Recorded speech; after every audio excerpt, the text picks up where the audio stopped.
Salam sejahtera, Tan Chia Hao dan salam Sarawakku sayang. Bagi pihak saya sendiri, isteri dan serta keluarga saya ingin mengucapkan Kong He Facai kepada seluruh anak Sarawak daripada kaum Cina bersempena Tahun Baru Cina pada tahun ini. Walaupun suasana masih tidak mengizinkan saudara dan saudari bersukaria seperti selalunya disebabkan oleh pandemik COVID-19, saya amat berharap tradisi menyambut Tahun Baru 2020, iaitu Tahun Harimau, mengikut kepercayaan kaum Cina, tetap mempunyai signifikannya mengikut tradisi kaum Cina sejak turun-temurun. Saya amat berharap saudara dan saudari bergembira di samping ahli-ahli keluarga terdekat, khususnya mereka yang lama sudah tidak kembali ke pangkuan keluarga akibat PKP yang telah dikenakan 2 tahun kebelakangan ini. Dear friends, the tiger is a magnificent animal that is king of the beasts. I was told that according to Chinese tradition, the tiger symbolizes strength, braveness, and a defender against evil. In the current and difficult situation that we are facing, these traits of the tiger are indeed the qualities that we all need to overcome the challenges that are coming our way and be able to stay on top of adversities. May the year of the tiger bring us prosperity, strength in unity, good health, and the courage to weather any difficulties in the year ahead during this time of the pandemic. There is no denial that the pandemic has caused much disruption to our personal life and the economy. Only our determination against all kinds criticism and to make changes in the interest of our people and the economy has appeared to bear fruit now that the daily infection rate has gone down to 2 figure or 1 figure sometimes. We have entered phase 4 of the National Recovery Plan, NRP, but still we have to be vigilant to prevent another spike. We should acknowledge that all the hard work of SDMC and our frontliners and the well rolled out vaccination program is paying off. I do hope that the few 100,000 of people who have not come forward to receive their booster doses would do so as soon as possible in order to have their immunity against COVID further strengthened. We have just undergone the 12th state election with stringent SOPs. Amidst the pandemic, it was not an easy decision to hold a general election, as the safety of our people is paramount in our mind. But somehow, the state election must take place as it did because this is the requirement of our state constitution. Thank God, the state election has been smooth and there is no post-election COVID spike of late. As head of the GPS government, I must thank the Rakyat for returning GPS with a resounding mandate as a government to administer the state for the next 5 years. I would like to particularly thank our Chinese friends who have shown tremendous confidence in the GPS administration, and my promise of a more meaningful Chinese participation in the government has not been a hollow promise, as proven by the appointment of a deputy chief minister from the Chinese community.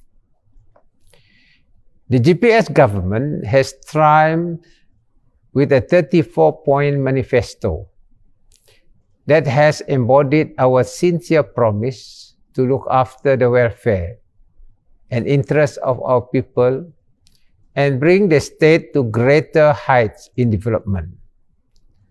We have triumphed because we have shown the people that the GPS is capable of forming a credible government with sound social and economic development policies.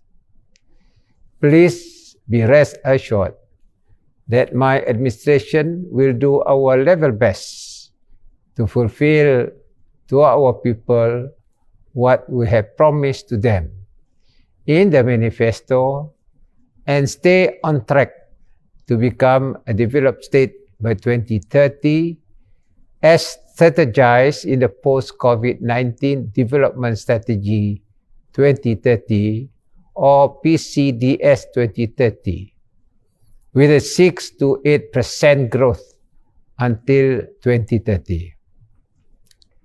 To be able to achieve that high rate of growth is a tall order, but I am confident that with the solid support of the Rakyat and the efficacy of our state civil service, Sarawak can become a digital economic power, boast of excellent infrastructure and utilities, and the people enjoying high income. It is not impossible to achieve if we are all focused on achieving what we have set out to do. I want our civil servants to work hard to ensure that all projects that have been launched are completed on time or without further delay. Now that the pandemic has eased off, there is very little reason for the completion of projects to be delayed for the benefit of the Rakyat and to transform our infrastructure. Dear friends, upon entering phase 4 of the NRP, most sectors of the economy have been opened and people are allowed to go back to work. But still, we will continue to assist to lessen the burden of our people with non-cash assistance under BKSS 8, which I will launch a few days' time as promised. Thank God, Sarawak is able to continue with the non-cash assistance, such as discount to services which people in other areas are not able to enjoy. Our revenue re-engineering has enabled the state to bring in more revenue that are returned to the Rakyat in many forms, including the various assistance under BKSS 1 to BKSS 7. Needless to say, development needs proper planning and the will to drive its implementation. The Batu Kawah area in Kuching is a case in point, which have seen considerable development in the past few years because there has been a genuine desire and the political will to turn the area into another vibrant part of Kuching City. In the same vein, and with the same genuine spirit towards progress, I sincerely hope that we can also turn the Bukit Asset area in Cebu into a completely new and thriving part of downtown Central Business District in Cebu. The Land Custody and Development Authority LCDA have been entrusted to spearhead the task to revamp the 500-acre low-lying waterlogged part of Cebu into a modern cityscape that is designed to attract investment and uplift the economy of Cebu to the next level. It is not an easy task and will certainly take more than a decade to realize. But again, with a strong political will, I believe it can be done for the benefit of the people of Cebu and Sarawak as a whole. Saudara dan saudari yang saya kasihi, sebagai Ketua Menteri, saya amat yakin Sarawak mampu mencapai impian untuk menjadi sebuah negeri maju menjelang 2030 jika rakyat terus mempunyai tekad untuk bersatu demi perjuangan Sarawak yang lebih besar. Dalam pada itu, kerajaan GPS sebagai sebuah kerajaan yang bersifat inklusif sentiasa berusaha untuk memastikan tiada mana-mana kumpulan atau kaum yang akan tersisih daripada mengecapi nikmat pembangunan.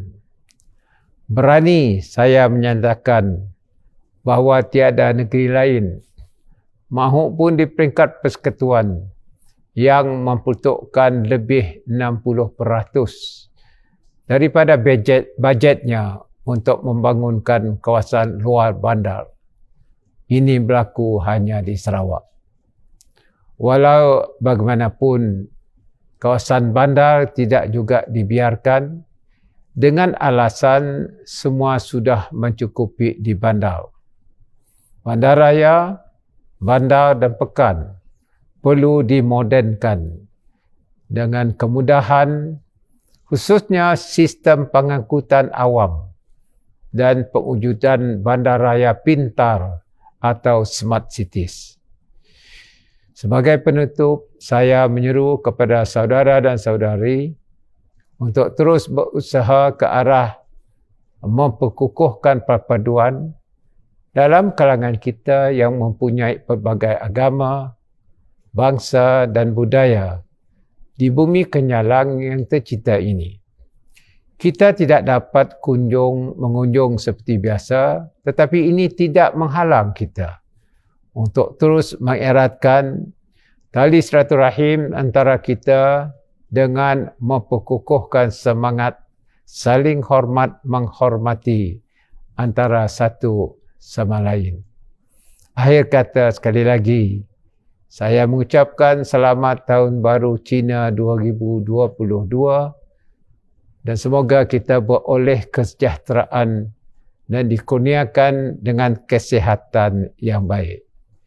Saya bagi pihak keluarga, saya lagi mengucapkan Kang Hi Facai, Xin Yang Kuala. Sekian, terima kasih.